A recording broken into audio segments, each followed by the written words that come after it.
ನಮಸ್ಕಾರ. ಇದು ಜಾಣ ಸುದ್ದಿ, ವಿಜ್ಞಾನ, ವಿಚಾರ ಹಾಗೂ ವಿಸ್ಮಯಗಳ ಧ್ವನಿ ಪತ್ರಿಕೆ. ದಿನದಿನವೂ ವಿಜ್ಞಾನ.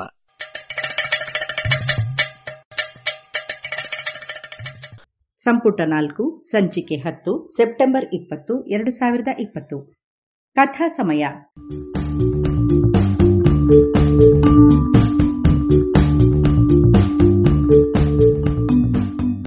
ನೆರವು ಶ್ರೀಮತಿ ನಾಗರತ್ನ ಸ್ಮಾರಕ ಅನುದಾನ.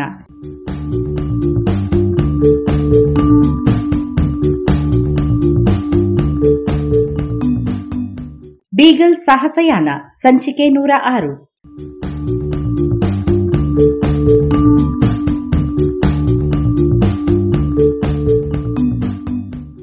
ಸುಪ್ರಸಿದ್ಧ ವಿಜ್ಞಾನಿ ಚಾರ್ಲ್ಸ್ ಡಾರ್ವಿನ್ ತನ್ನ ವಿಶ್ವ ಪರ್ಯಟನೆಯ ಸಮಯದಲ್ಲಿ ಕಂಡು ದಾಖಲಿಸಿದ ವೈಜ್ಞಾನಿಕ ಟಿಪ್ಪಣಿಗಳ ಅನುವಾದ.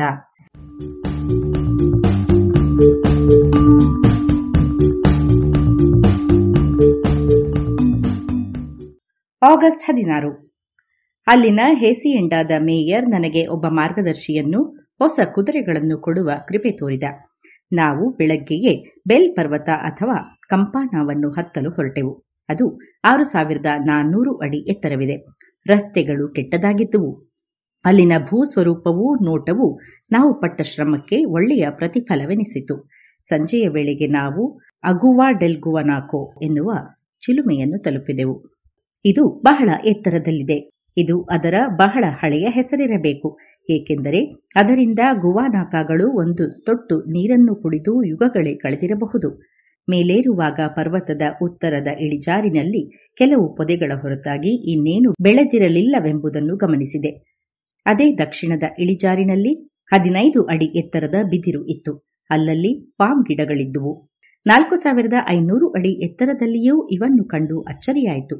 ಪಾಮ್ ಕುಟುಂಬದ ಗಿಡಗಳಾಗಿದ್ದರೂ ಇವು ಬಲು ಕುರೂಪಿಗಳಾಗಿದ್ದುವು. ಅವುಗಳ ಕಾಂಡ ಬಲು ದಪ್ಪನಾಗಿ ವಿಚಿತ್ರವಾದ ಆಕಾರವಿತ್ತು. ಅದು ನಡುವಿನಲ್ಲಿ ದಪ್ಪನಾಗಿ, ಬುಡ ಹಾಗೂ ಶಿರದಲ್ಲಿ ತೆಳ್ಳಗಿತ್ತು. ಚಿಲಿಯ ಹಲವೆಡೆಗಳಲ್ಲಿ ಇವು ಬಹಳಷ್ಟು ಸಂಖ್ಯೆಯಲ್ಲಿವೆ. ಅವುಗಳಿಂದ ಒಸರುವ ನೀರಿನಿಂದ ಮಾಡಿದ ಪಾಕಕ್ಕೆ ಬೆಲೆಯಿದೆ.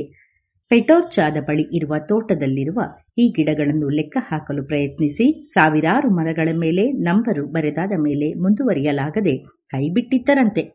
ಪ್ರತಿ ವರ್ಷವೂ ಆಗಸ್ಟ್ ತಿಂಗಳಲ್ಲಿ ವಸಂತ ಋತು ಆರಂಭವಾಗುವಾಗ ಕೆಲವು ಮರಗಳನ್ನು ಕಡಿದು ಅವುಗಳ ಬೊಡ್ಡೆಗಳು ನೆಲದ ಮೇಲೆ ಬೀಳುತ್ತಿದ್ದಂತೆಯೇ ಗರಿಗಳಿರುವ ಶಿರಭಾಗವನ್ನು ಕತ್ತರಿಸಿ ಬಿಡುತ್ತಾರೆ. ಕತ್ತರಿಸಿದ ಶಿರಭಾಗದಿಂದ ನೀರ ಹಲವಾರು ತಿಂಗಳುಗಳವರೆಗೂ ಒಸರುತ್ತಲೇ ಇರುತ್ತದೆ.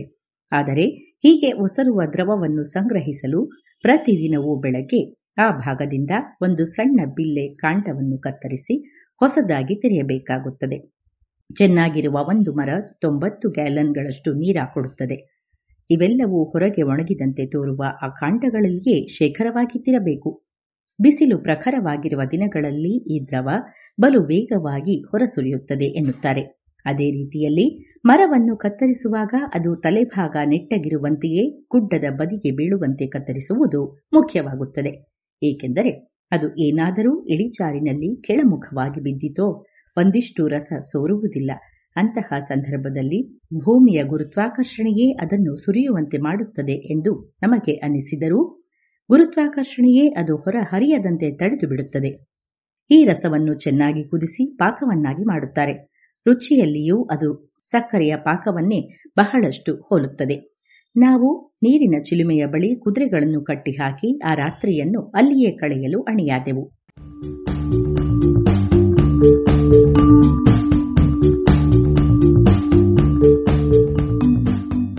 ಸಂಜೆ ಹಿತವಾಗಿತ್ತು. ಹವೆ ಎಷ್ಟು ನಿಚ್ಚಳವಾಗಿತ್ತೆಂದರೆ ಕಡಿಮೆ ಎಂದರೂ 26 ಮೈಲು ದೂರದಲ್ಲಿದ್ದ ವಾಲ್ಪರೈಸೋದ ಕೊಲ್ಲಿಯಲ್ಲಿ ಲಂಗರು ಹಾಕಿದ್ದ ಹಡಗಿನ ಕೂವೆ ಮರಗಳು ಪುಟ್ಟ ಕಪ್ಪು ಗೆರೆಗಳಾಗಿ ಸ್ಪಷ್ಟವಾಗಿ ಕಾಣುತ್ತಿದ್ದುವು. ಅಲ್ಲಿಯೇ ಹಾಯಿ ಬಿಚ್ಚಿ ಚಲಿಸುತ್ತಿದ್ದ ಹಡಗು ಒಂದು ಬಿಳಿಯ ಚುಕ್ಕೆಯಾಗಿ ತೋರಿತು. ತೀರದಿಂದ ತನ್ನ ಹಡಗುಗಳನ್ನು ಬಲು ದೂರದಿಂದಲೇ ಗುರುತಿಸಿದ ಬಗ್ಗೆ ಆನ್ಸನ್ ಅಚ್ಚರಿಪಟ್ಟಿದ್ದ. ಅಲ್ಲಿನ ಪ್ರದೇಶದ ಎತ್ತರ ಹಾಗೂ ಗಾಳಿಯ ಪಾರದರ್ಶಕತೆಯನ್ನು ಆತ ಗಮನಿಸಿರಲಿಲ್ಲವೆನಿಸುತ್ತದೆ. ಸೂರ್ಯಾಸ್ತ ಅದ್ಭುತವಾಗಿತ್ತು. ಕಣಿವೆಗಳು ಕಪ್ಪಾಗಿ ಆಂಡೀಸ್ ಪರ್ವತದ ಹಿಮಹೊದ್ದ ಶಿಖರಗಳು ತುಸು ಕೆಂಪಣ್ಣದ ರಂಗು ಹೊತ್ತಿದ್ದುವು. ಕತ್ತಲಾದಂತೆ ನಾವು ಬಿದಿರಿನಿಂದ ಕಟ್ಟಿದ ಚಪ್ಪರದಡಿಯಲ್ಲಿ ಒಲೆ ಹೊತ್ತಿಸಿ ದನದ ಮಾಂಸದ ಒಣ ಚಕ್ಕೆಗಳನ್ನು ಹುರಿದೆವು. ಕಳ್ಳು ಕುಡಿದೆವು. ರಾತ್ರಿ ಆರಾಮವಾಗಿತ್ತು. ಹೀಗೆ ತೆರೆದ ಬಯಲಿನಲ್ಲಿ ದಿನಗಳೆಯುವುದರಲ್ಲಿ ಏನೋ ಖುಷಿ ಇದೆ. ರಾತ್ರಿ ಬಲು ನೀರವವಾಗಿ ಶಾಂತವಾಗಿತ್ತು. ಬೆಟ್ಟದಲ್ಲಿದ್ದ ಬೀಜಾಕಾಗಳ ಶಿಳ್ಳೆ, ಗೋಟ್ ಸಕ್ಕರ್ ಜೀವಿಯ ಕೂಗು ಮಂದವಾಗಿ ಕೇಳುತ್ತಿದ್ದುವು. ಇವಲ್ಲದೆ ಹಲವು ಹಕ್ಕಿಗಳು, ಕೀಟಗಳು ಕೂಡ ಈ ಬೆಟ್ಟಗಳಲ್ಲಿ ಅಡ್ಡಾಡುತ್ತವೆ. ಆಗಸ್ಟ್ 17 ಬೆಳಗ್ಗೆ ನಾವು ಬೆಟ್ಟದ ಶಿಖರವನ್ನು ಆವರಿಸಿದ್ದ ಒರಟೊರಟಾದ ಹಸಿರು ಕಲ್ಲನ್ನು ಹತ್ತಿದೆವು. ಇದು ಸಾಮಾನ್ಯವಾಗಿ ಕಾಣುವಂತೆ ಸೀಳು ಬಿಟ್ಟು ಹಲವು ದೊಡ್ಡ ಚೂಪಾದ ತುಣುಕುಗಳಾಗಿತ್ತು. ಇಲ್ಲೊಂದು ವಿಚಿತ್ರವನ್ನು ನಾನು ಕಂಡೆ. ತುಣುಕುಗಳು ಹಲವು ವಯಸ್ಸಿನವಾಗಿದ್ದುವು. ಕೆಲವು ಹಿಂದಿನ ದಿನವೋ ಮೊನ್ನಿನ ದಿನವೋ ಒಡೆದಿದ್ದುವು. ಇನ್ನು ಕೆಲವದರ ಮೇಲೆ ಕಲ್ಲು ಹೂ ಆಗಷ್ಟೇ ಬೆಳೆಯಲಾರಂಭಿಸಿದ್ದುವು. ಇನ್ನು ಕೆಲವರದ ಮೇಲೆ ಅವು ಭದ್ರವಾಗಿ ನೆಲೆಯಾಗಿದ್ದುವು. ಇದು ಇಲ್ಲಿ ಆಗಾಗ್ಗೆ ಜರುಗುವ ಭೂಕಂಪಗಳಿಂದಾಗಿ ಆಗಿರಬೇಕು ಎಂದು ನಂಬಿದ್ದೆನಾದ್ದರಿಂದ ಪ್ರತಿ ಗುಡ್ಡೆಯ ಬಳಿಯಿಂದಲೂ ಬೇಗನೆ ಓಡಿಹೋಗುತ್ತಿದ್ದೆ. ಈ ರೀತಿಯ ವಾಸ್ತವಾಂಶಗಳಿಂದ ಮೋಸ ಹೋಗುವುದು ಸುಲಭವಾದ್ದರಿಂದ ನನಗೆ ಅದರ ಬಗ್ಗೆ ಸಂಶಯವೂ ಇತ್ತು. ಭೂಕಂಪಗಳೇ ಆಗದ ವ್ಯಾನ್ ಡೇಮಿಯನ್ ಲ್ಯಾಂಡ್ ಪ್ರದೇಶದಲ್ಲಿದ್ದ ಮೌಂಟ್ ವೆಲ್ಲಿಂಗ್ಟನ್ ಪರ್ವತವನ್ನು ಏರುವವರೆಗೂ ನನಗೆ ಇದೇ ಅನಿಸಿಕೆ ಇತ್ತು. ಅಲ್ಲಿನ ಶಿಖರದಲ್ಲಿ ನಾನು ಇದೇ ರೀತಿಯಲ್ಲಿ ಜೋಡಿಸಿದ್ದ, ಇದೇ ರೀತಿಯಲ್ಲಿ ಚೂರು ಚೂರಾಗಿದ್ದ ಕಲ್ಲುಗಳನ್ನು ಕಂಡೆ. ಆದರೆ ಅವೆಲ್ಲವನ್ನು ಯಾರೋ ಅವು ಈಗಿರುವ ಸ್ಥಳಕ್ಕೆ ಸಾವಿರಾರು ವರ್ಷಗಳ ಹಿಂದೆ ಎಸೆದಂತೆ ಕಂಡುವು. ನಾವು ಹಗಲನ್ನೆಲ್ಲ ಗುಡ್ಡದ ನೆತ್ತಿಯ ಮೇಲೆಯೇ ಕಳೆದೆವು. ಇಂತಹ ಖುಷಿ ನನಗೆ ಬೇರೆಲ್ಲೂ ಸಿಕ್ಕಿರಲಿಲ್ಲ. ನಕ್ಷೆಯಲ್ಲಿ ಚಿಲಿ ಒಂದೆಡೆ, ಆಂಡೀಸ್ ಪರ್ವತ ಹಾಗೂ ಇನ್ನೊಂದೆಡೆ ಶಾಂತ ಸಾಗರದ ನಡುವೆ ಇರುವಂತೆ ತೋರುತ್ತದೆ. ಆದರೆ ಅಲ್ಲಿನ ನೋಟವನ್ನು ನೇರ ನೋಡಿದಾಗ ಅದರ ಸೌಂದರ್ಯವೇ ಬೇರೆ. ಅದರಲ್ಲೂ ಅದಕ್ಕಿಂತಲೂ ಗಿಡ್ಡನಾದ ಪರ್ವತ ಶ್ರೇಣಿಗಳ ಮೇಲಿನಿಂದ ಇಣುಕುವ ಕಂಪಾನ ಶ್ರೇಣಿಯ ನೋಟ ಹಾಗೂ ಇವನ್ನು ನೇರವಾಗಿ ಅಡ್ಡ ಹಾಯುವ ವಿಸ್ತಾರವಾದ ಕ್ವಿಲ್ಲೋಟ ಕಣಿವೆಗಳು ತೋರುವ ಸೌಂದರ್ಯವೇ ಬೇರೆ. ಈ ಬೆಟ್ಟಗಳನ್ನು ಮೇಲೆತ್ತಿರುವ ಆ ಬಲದ ಬಗ್ಗೆ ಯಾರು ತಾನೇ ಅಚ್ಚರಿ ಪಡದಿರಲು ಆದೀತು? ಈ ಶ್ರೇಣಿಗಳು ಹೀಗೆ ಮೇಲೆದ್ದು ಬರಲು, ಹಲವು ಬೆಟ್ಟಗಳಾಗಲು ಹಾಗೂ ಕೆಲವು ಸಂಪೂರ್ಣವಾಗಿ ನೆಲಸಮವಾಗಲು ತೆಗೆದುಕೊಂಡಿರಬಹುದಾದ ಅಸಂಖ್ಯ ಯುಗಗಳ ಕಾಲದ ಬಗ್ಗೆ ಬೆರಗು ಪಡದಿರಲಾದೀತೆ? ಈ ಸಂದರ್ಭದಲ್ಲಿ ಪಟಗೋನಿಯಾದಲ್ಲಿದ್ದ ವಿಶಾಲವಾದ ಬೆಡಚುಕಲ್ಲುಗಳ ಹಾಸು ಹಾಗೂ ಪದರ ಶಿಲೆಗಳ ನೆನಪಾಗುತ್ತದೆ. ಅವೆಲ್ಲವನ್ನು ಕಾರ್ಡಿಲೆರ ಮೇಲೆ ಗುಡ್ಡೆಗಟ್ಟಿದರೆ ಆ ಪರ್ವತದ ಎತ್ತರ ಇನ್ನೂ ಹಲವು ಸಾವಿರ ಅಡಿಗಳಷ್ಟು ಎತ್ತರವಾಗಿ ಬಿಟ್ಟೀತು.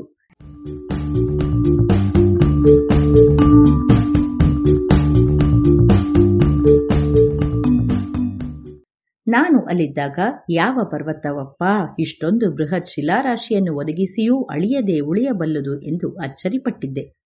ಈಗ ನಾನು ಅದಕ್ಕೆ ವ್ಯತಿರಿಕ್ತವಾದ ಬೆರಗನ್ನು ಕಾಣುತ್ತಿದ್ದೇನೆ. ದೈತ್ಯ ಕಾರ್ಡಿರೆಲ್ಲಾದಂತಹ ಯಾವುದೇ ಪರ್ವತವನ್ನು ಸಂಪೂರ್ಣವಾಗಿ ಮಣ್ಣು ಪುಡಿಗಲ್ಲುಗಳನ್ನಾಗಿ ಮಾಡಬಲ್ಲಷ್ಟು ಶಕ್ತಿ ಕಾಲಕ್ಕಿರಬಹುದೇ ಎನ್ನುವ ಸಂಶಯ ಕಾಡುತ್ತಿದೆ. ಆಂಡೀಸ್ ಪರ್ವತದ ನೋಟ ನಾನು ನಿರೀಕ್ಷಿಸಿದ್ದಕ್ಕಿಂತಲೂ ಬೇರೆಯೇ ಆಗಿತ್ತು. ಹಿಮಚ್ಛಾದಿತ ಪ್ರದೇಶದ ಕೆಳತುದಿ ಅಡ್ಡಡ್ಡಲಾಗಿ ನೇರವಾಗಿಯೇ ಇತ್ತು. ಪರ್ವತಗಳ ಶಿಖರಗಳು ಈ ಹಿಮರೇಖೆಗೆ ಸಮಾನಾಂತರವಾಗಿಯೇ ಇದ್ದಂತೆ ತೋರುತ್ತಿದ್ದುವು. ಎಲ್ಲೋ ನಡುನಡುವೆ ಒಂದು ದೊಡ್ಡ ಶಂಖು ಎದ್ದು ನಿಂತು ಹಿಂದೊಮ್ಮೆ ಅಲ್ಲಿ ಜ್ವಾಲಾಮುಖಿಯೊಂದು ಇತ್ತೆಂದು ಅಥವಾ ಈಗಲೂ ಇದೆ ಎಂದು ಹೇಳುತ್ತಿತ್ತು. ಹೀಗೆ ಈ ಪರ್ವತ ಶ್ರೇಣಿ ನಡುನಡುವೆ ತುಸು ಎತ್ತರವಾದ ಕಾವಲು ಗೋಪುರಗಳಿರುವ ಒಂದು ಬೃಹತ್ ಕೋಟೆಯಂತೆ ಆ ಪ್ರದೇಶಕ್ಕೆ ಪ್ರವೇಶಿಸಲು ಆಗದಂತೆ ತಡೆಯುವ ಅಡ್ಡಗೋಡೆಯಾಗಿತ್ತು. ಬೆಟ್ಟದ ಪ್ರತಿಯೊಂದು ಭಾಗದಲ್ಲಿಯೂ ಚಿನ್ನದ ಗಣಿಗಳಿಗಾಗಿ ರಂಧ್ರಗಳನ್ನು ಕೊರೆಯಲಾಗಿತ್ತು. ಚಿನ್ನದ ಆಸೆ ಚಿಲಿಯಲ್ಲಿನ ಯಾವ ಭಾಗವನ್ನು ತಟ್ಟದೆ ಬಿಟ್ಟಿರಲಿಲ್ಲವೆನ್ನಿ. ನಾನು ಎಂದಿನಂತೆ ನನ್ನೆರಡು ಜೊತೆಗಾರರ ಕೂಡ ಹರಟೆ ಹೊಡೆಯುತ್ತಾ ಸಂಜೆಯನ್ನು ಕಳೆದೆ. ಪಾಂಪಾಸಿನ ಗಾಜುಗಳಂತೆಯೇ ಚಿಲಿಯ ಗುವಾಸೋಗಳು ಕೂಡ. ಆದರೆ ಇವರ ನಡತೆಯೇ ಬೇರೆ. ಈ ಎರಡು ಪ್ರದೇಶಗಳಲ್ಲಿ ಚಿಲಿ ತುಸು ಹೆಚ್ಚು ನಾಗರಿಕವೆನಿಸಿದ ರಾಷ್ಟ್ರ. ಇಲ್ಲಿನ ನಿವಾಸಿಗಳು ಕೂಡ ಅವರ ಮೂಲ ಸ್ವರೂಪವನ್ನು ಕಳೆದುಕೊಂಡಿದ್ದಾರೆ. ಇಲ್ಲಿನ ಜನತೆಯಲ್ಲಿ ಅಧಿಕಾರಸ್ಥ ಮಟ್ಟಗಳು ಸುಸ್ಪಷ್ಟವಾಗಿವೆ. ಗುವಾಸೋಗಳು ಬೇರೆ ಯಾರನ್ನೂ ತಮ್ಮ ಸಮಾನರೆಂದು ಭಾವಿಸುವುದಿಲ್ಲ. ನನ್ನ ಜೊತೆಗಾರರು ನನ್ನ ಸಂಗಡ ನಾನು ಉಣ್ಣುವ ಸಮಯದಲ್ಲಿಯೇ ಉಣ್ಣಲು ನಿರಾಕರಿಸಿದ್ದನ್ನು ಕಂಡು ನನಗೆ ಅಚ್ಚರಿಯಾಯಿತು. ಈ ಅಸಮಾನತೆಯ ಭಾವವು ಅಲ್ಲಿ ಸಿರಿವಂತರ ಅಧಿಕಾರ ಇರುವುದರ ಫಲ. ಅಲ್ಲಿನ ಕೆಲವು ದೊಡ್ಡ ಜಮೀನುದಾರರು ವರ್ಷಕ್ಕೆ 5 ರಿಂದ 10,000 ಪೌಂಡುಗಳನ್ನು ಆದಾಯ ಪಡೆಯುತ್ತಾರೆ ಎಂದು ಹೇಳಿದೆ.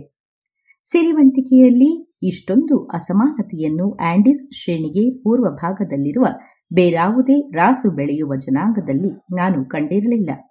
ಕಾಸು ಕೊಡಬೇಡಿ ಎನ್ನುತ್ತಲೇ ಪ್ರವಾಸಿಗಳಿಗೆ ಅಗಣಿತವಾಗಿ ಆತಿಥ್ಯ ನೀಡುವ ಆತಿಥೇಯರು ಇಲ್ಲಿ ಸಿಗುವುದಿಲ್ಲ. ಹಣ ಕೊಟ್ಟರೆ ಅದನ್ನು ಬೇಡ ಎನ್ನದೆ ತಕ್ಷಣವೇ ಸ್ವೀಕರಿಸುವರು.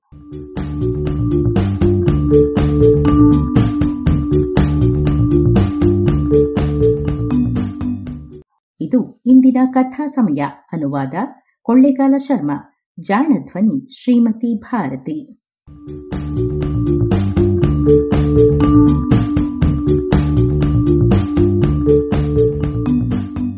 ನೆರವು ಶ್ರೀಮತಿ ನಾಗರತ್ನ ಸ್ಮಾರಕ ಅನುದಾನ.